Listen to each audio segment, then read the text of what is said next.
Hey guys, so this week I'm continuing my efforts to go through my Steam library and play all those games that I've collected thanks to Steam and the almighty Gaben. All hail Gaben!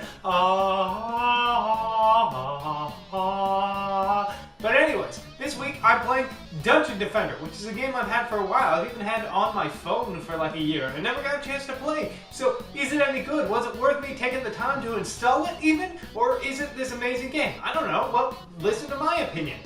With a name like Dungeon Defender, you're probably expecting some epic fantasy thing where you fight dragons and, you're this cool guy with all this muscle and armor and has sex with all the ladies. But contrary to your expectations, that's not what this is about. The story of Dungeon Defender is about these great awesome heroes that vanquished all the evil and put them in these crystals and everything's fine. Then one day their kids are screwing around not doing their chores and they unleash evil upon the world and their parents are away, so now they have to deal with it. The gameplay involves you choosing one of, I think it's like 8 or 9 or maybe 10 heroes. Some of them are interchangeable, but basically a group of heroes, you pick which one you want to play as. They've got your typical fantasy classes like mage, archer, knight, and monk, but they've also got all these other classes that I think are downloadable content, but I'm not sure because I have access to them anyways. Once you've picked your character, now it's time to hop in your little dungeon and defend it from all the evils. There's, goblins and orcs and ogres and some weird, dark elf things, but pretty much just a wave of enemies come at you. And your job is to defend the Etheria Crystal, which is, I guess it's the thing that holds all the evil that's not the evil that's attacking you. I don't really care, but basically defend this crystal from all the bad guys coming after it. And of course, what would be defending without defenses? Each class has its own special defenses that you can build around the area to defend your Etheria Crystal. Like, the knight can build walls and have, cannonball fire and all that kind of stuff at the enemies. The archer can plant traps and bombs and all that kind of stuff. The monk has,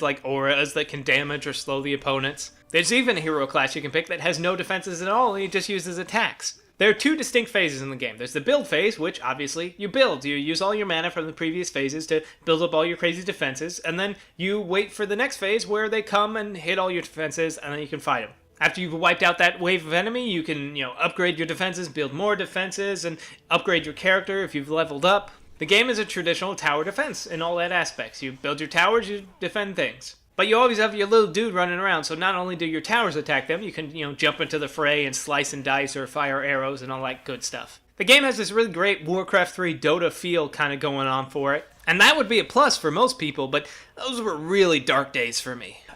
Come on, Bone Fletcher, they're pushing the middle lane, you have to get in there quicker. God damn it, you have the most imba hero, what? Son of a bitch. Oh, come on, you can't have moving manual. Am I the only one holding up the f***ing team right now? Man, my God!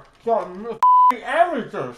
Obviously, you can sit around and play this game by yourself in your den, in your underwear all you want, but the real fun of this game is taking it online. Because when you're playing by yourself, trying to defend a room, if something screws up, you got no one else to back you, you're like, I'm fighting this ogre over here, I don't have time to get over there, and there goes my Etheria Crystal. But if you get some internet buddies or just some random internet strangers together and you're in there, then suddenly someone else is covering your back and you don't gotta worry so much. And despite the fact that this game has been out for 2 years now, there's still a lot of people playing this. And as far as my experiences can tell, the community is actually really good. They're helpful. They're like, hey, do this, or maybe you should build this. Hey, and they're not like, oh my God, what did you do? Oh my God, why don't you go play something else? Go play Call of Duty, blip, blip, blip. And with Steamwork integration into the game, there's always someone creating more and more maps. There's one for Helm's Deep, and everyone just customizing the crap out of this. So I can imagine that this game is gonna kind of stick around for a while. And it has to be said, it's fun sometimes to play a game that's not all blood and guts. It's not like Gears of War Dungeon Defender. It's like, hey, you have to defend this dungeon by chainsawing everyone in half. Grrr! It's a bright and colorful game that actually has a lot of depth into the strategy, so you never feel like, oh, it's a stupid game for babies. I'd categorize this game between a Diablo and Dota. It's kind of it's got tower defense, but it's got your individual hero that levels up, so you can put points and stuff. It's fun, you get to, with your character, you level up, you get new characters and you dress them up all funny. It's a colorful game. I think it's actually pretty much worth the money. It's not that expensive. You can play it online. There's still a ton of people playing this game and they're good about helping you out. So why not pick this up if you, kind of are looking for something like this. Hey, if you like mindless pandering, why don't you like this video and share it on Facebook and Twitter and all that stuff and pander. Boobs!